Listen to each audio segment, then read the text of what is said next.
السلام علیکم ورحمۃ اللہ وبرکاتہ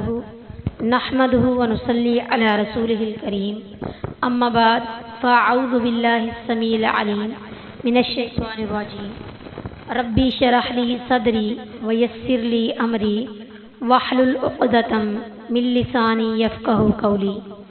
آج کے سبق کا آغاز ہم سورۃ النساء کی آیت نمبر 172 سے کرتے ہیں۔ اعوذ باللہ من الشیطان الرجیم، بسم اللہ الرحمن الرحیم۔ لن یستنکف المسیح، ہرگز نہیں آر مسیح کو، ان یکونا کہ ہو وہ، عبدا للہ اللہ کا بندہ،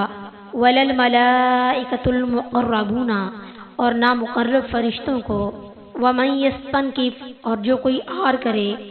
عن عبادتہ اس کی عبادت سے، ویستکبر اور تکبر کرے، فسیحشرہم تو ان قریب انہیں جمع کرے گا، الیہ اپنے پاس، جمیعا سب۔ مسیح ہرگز اس سے آر نہ رکھے گا کہ وہ اللہ کا بندہ ہو اور نہ مقرب فرشتے ہی، اور جو بھی اس کی بندگی سے آر رکھے اور تکبر کرے تو ان قریب وہ ان سب کو اپنی طرف اکٹھا کرے گا۔ لن یستنکف المسیح، اس آیت میں نصارہ مشرکین دونوں کے غلط عقیدے کی تردید ہے، کیونکہ نصرانی جو ہیں وہ مسیح علیہ السلام کو اللہ کا بیٹا اور مشرکین فرشتوں کو اللہ کی بیٹیاں کہتے تھے۔ اللہ تعالیٰ فرما رہے ہیں کہ یہ دونوں اللہ کی بندگی کا اقرار کرتے ہیں اور وہ اس کا بندہ ہونے پر کچھ بھی عار اور شرم محسوس نہیں کرتے۔ یہی حال ہمارے نبی صلی اللہ علیہ وسلم کا تھا کہ جب کوئی شخص آپ کو اللہ کا بندہ کہتا تو آپ کو بے انتہا خوشی ہوتی، کیونکہ اس مالک الملک اور شہنشاہ مطلق کا بندہ ہونا انتہائی عزت و شرف کا مقام ہے، نہ کہ کسی ذلت و رسوائی کا۔ ابن قیم نے اپنی کتاب انوار القلوب میں لکھا ہے کہ آدمی کے لیے بندگی کے مقام سے زیادہ عزت کا کوئی مقام نہیں۔ اکرم الخلق محمد صلی اللہ علیہ وسلم کو 3 مقامات پر جو نہایت عزت کے مقامات ہیں، لفظ عبد یعنی بندہ کہہ کر ذکر کیا گیا ہے۔ وہ 3 مقام یہ ہیں: نزول وحی، جیسا کہ سورہ کہف کی آیت نمبر 1 میں، فرقان آیت نمبر 1 اور سورہ نجم کی آیت نمبر 10، سورہ حدید کی آیت نمبر 9 اور سورہ اسراء کی اور معراج اور بنی اسرائیل میں۔ یہ تینوں دعائیں دیکھیے۔ فَأَمَّا الَّذِينَ پھر جو لوگ آمنوا ایمان لائے، وَعَمِلُوا الصَّالِحَاتِ اور انہوں نے نیک عمل کیے، فَيُوَفِّيهِمْ انہیں پورا دے گا، اجورہم ان کے اجر، وَيَزِيدُهُمْ اور انہیں زیادہ دے گا، من فضلہ اپنے فضل سے۔ وَأَمَّا الَّذِينَ پھر وہ لوگ جو نستنکفوا انہوں نے آر سمجھا، واستکبروا اور انہوں نے تکبر کیا، فَيُعَذِّبُهُمْ تو انہیں عذاب دے گا، عذاباً عذاب، علیماً دردناک، ولا یجدون اور نہ ہو پائیں گے، لہم اپنے لیے، من دون اللہ سوائے اللہ تعالیٰ کے، ولیاً دوست، ولا نصیرا اور نہ مددگار۔ پھر جو لوگ تو ایمان لائے اور انہوں نے نیک اعمال کیے، سو وہ انہیں ان کے اجر پورے دے گا اور انہیں اپنے فضل سے زیادہ بھی دے گا۔ اور رہے وہ جنہوں نے آر سمجھا اور تکبر کیا تو وہ انہیں دردناک عذاب دے گا، اور وہ اپنے لیے اللہ کے سوا نہ کوئی دوست پائیں گے اور نہ ہی کوئی مددگار۔ یا ایھا الناس اے لوگو، قد جاءکم تحقیق تمہارے پاس آ چکی، برہان من ربکم روشن دلیل تمہارے رب کے پاس سے، وانزلنا اور ہم نے نازل کیا، الیکم تمہاری طرف، نورا مبینا روشنی واضح۔ اے لوگو بلا شبہ تمہارے پاس تمہارے رب کی طرف سے ایک واضح دلیل آئی ہے اور ہم نے تمہاری طرف ایک واضح نور نازل کیا ہے۔ یا ایھا الناس قد جاءکم برہان، جب اللہ تعالیٰ نے تمام گمراہ فرقوں، کفار، منافقین، یہود و نصارہ پر دلائل قائم کر دیے اور ان کے شکوک و شبہات کی بھی مکمل تردید فرما دی، تو اب اس آیت میں رسول اللہ صلی اللہ علیہ وسلم کی رسالت پر ایمان لانے کی عام دعوت دی کہ تمہارے پاس رسول اللہ صلی اللہ علیہ وسلم کے نبی برحق ہونے کی واضح دلیل آ چکی ہے، اور ہم نے حق کو واضح کرنے والا نور یعنی قرآن مجید نازل فرما دیا، جو انسان کو ضلالت کے اندھیروں سے نکال کر ہدایت کی روشنی کی طرف لاتا ہے اور دل میں نور ایمان پیدا کرنے کا سبب بنتا ہے۔ فَأَمَّا الَّذِينَ پس جو لوگ آمنوا ایمان لائے، باللہ اللہ پر، وَاعْتَصَمُوا اور مضبوط پکڑا، بِہِ اس کو، فَسَيُدْخِلُهُمْ وہ ان قریب داخل کرے گا انہیں، فی رحمت منہ اپنی اس رحمت میں، وفضل اور فضل میں، ویہدیہم اور انہیں ہدایت دے گا، الیہ اپنی طرف، صراطا مستقیما راستے سیدھے کے۔ پھر جو لوگ تو اللہ تعالیٰ پر ایمان لائے اور اسے مضبوطی سے تھام لیا، تو ان قریب وہ انہیں اپنی خاص رحمت اور فضل میں داخل کرے گا اور انہیں اپنی طرف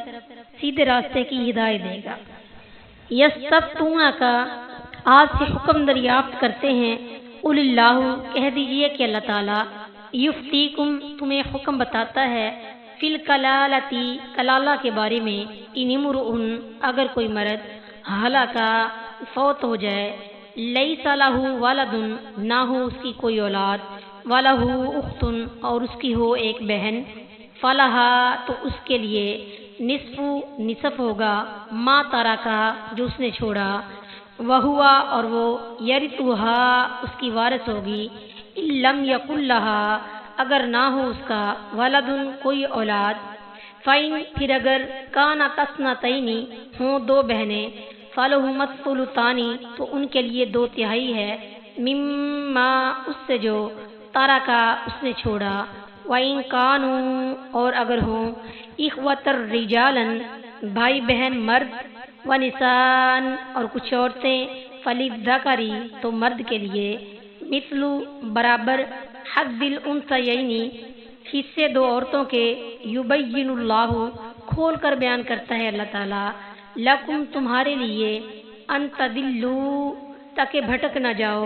واللہ اور اللہ تعالیٰ، بکل شیء ہر ایک چیز کو، علیم جاننے والا ہے۔ وہ آج سے فتویٰ مانگتے ہیں، کہہ دیجئے اللہ تمہیں کلالہ کے بارے میں فتویٰ دیتا ہے، اگر کوئی آدمی مر جائے جس کی کوئی اولاد نہ ہو اور اس کی ایک بہن ہو، تو اس کے لیے اس کا نصف ہے جو اس نے چھوڑا، اور وہ خود اس بہن کا وارث ہوگا اگر اس بہن کی کوئی اولاد نہ ہو۔ پھر اگر وہ 2 بہنیں ہوں تو ان کے لیے اس میں سے 2/3 ہوگا جو اس نے چھوڑا، اور اگر وہ کئی بھائی بہن مرد اور عورتیں ہوں تو مرد کے لیے 2 عورتوں کے حصے کے برابر ہوگا۔ اللہ تمہارے لیے کھول کر بیان کرتا ہے کہ تم گمراہ نہ ہو جاؤ، اور اللہ ہر چیز کو خوب جاننے والا ہے۔ یستفتونک کا سورت کی ابتدا تقوی کے حکم کے بعد اموال کے احکام سے ہوئی تھی۔ اب آخر میں انہی احکام کے ساتھ سورت کا اختتام ہے۔ درمیان میں سورت میں مخالفین سے مجادلہ اور ان کی تردید، کلالہ پر بحث اس سورت کی آیت نمبر 11 میں گزر چکی ہے۔ حضرت جابر بن عبداللہ رضی اللہ تعالی عنہ نے بیان کرتے ہیں کہ رسول اللہ صلی اللہ علیہ وسلم میرے پاس تشریف لائے تو میں اس وقت بیمار اور بے ہوش تھا۔ آپ نے وضو کیا، پھر وضو کے بچے ہوئے پانی سے مجھ پر چھینٹے مارے، یا فرمایا اس پر چھینٹے مارو، جس سے مجھے ہوش آ گیا۔ میں نے عرض کی کہ میں کلالہ ہوں، میری میراث کیسے تقسیم ہوگی؟ تو اس پر یہ آیت نازل ہوئی۔ بخاری المرض با وضو العائد للمریض حدیث نمبر 7565 اور مسلم کی حدیث نمبر 1717۔ لیس لہ ولد ولہ اخت، بعض نے اس سے استدلال کیا ہے کہ جس کی اولاد نہ ہو، خواہ اس کا باپ زندہ ہی ہو، اسے کلالہ کہا جائے گا، مگر یہ صحیح نہیں ہے۔ صحیح معنی وہی ہیں جو پہلے گزر چکے ہیں، یعنی کلالہ اس مرنے والے کو کہا جاتا ہے جس کا باپ یا دادا نہ ہو اور اولاد بھی نہ ہو، کیونکہ باپ کی موجودگی میں بہن سرے سے وارث نہیں ہوتی، باپ اس کے حق میں حاجی بن جاتا ہے۔ لیکن یہاں اللہ تعالیٰ فرما رہا ہے کہ اگر اس کی بہن ہو تو وہ اس کی نصف مال کی وارث ہوگی، جس سے صاف معلوم ہوتا ہے کہ کلالہ وہ ہے کہ اولاد نہ ہونے کے ساتھ ساتھ باپ دادا بھی نہ ہو۔ یوں اولاد کی نفی تو الفاظ سے واضح ثابت ہو گئی اور باپ کی نفی اشارے سے۔ اولاد سے مراد بیٹا، بیٹی اور بیٹے کی اولاد ہے۔ اسی طرح بہن سے مراد یہاں سگی بہن یا علاقی یعنی باپ شریک بہن ہے، کیونکہ اخیافی بہن جو صرف ماں کی طرف سے ہو اس کا حکم پہلے سورہ نساء میں گزر چکا ہے۔ والدن کا لفظ بیٹا بیٹی دونوں پر بولا جاتا ہے۔ اس بنا پر بعض نے کہا ہے کہ بیٹی ہونے کی صورت میں بہن محروم رہے گی، مگر صحیح بخاری کی حدیث نمبر 6641 میں معاذ رضی اللہ تعالیٰ عنہ کا فیصلہ ہے کہ اگر ایک شخص فوت ہو جائے اور اس کے ورثاء میں صرف بیٹی اور بہن ہے تو بیٹی کو نصف اور باقی بہن کو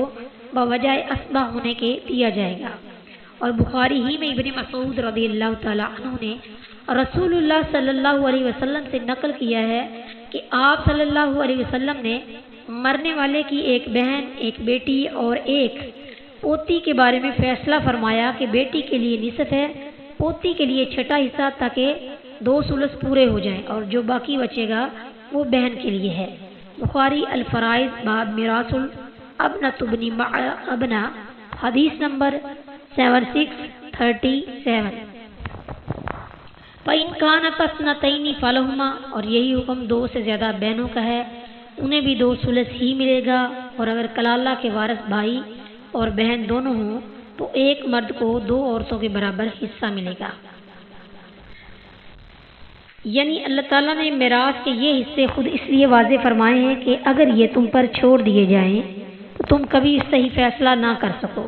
کیونکہ تمہیں ہر بات کا علم نہیں، جبکہ اللہ تعالیٰ کو ہر بات کا خوب علم ہے، اس لیے اس کے فیصلے میں کبھی غلطی نہیں ہو سکتی۔ وما علینا الا البلاغ۔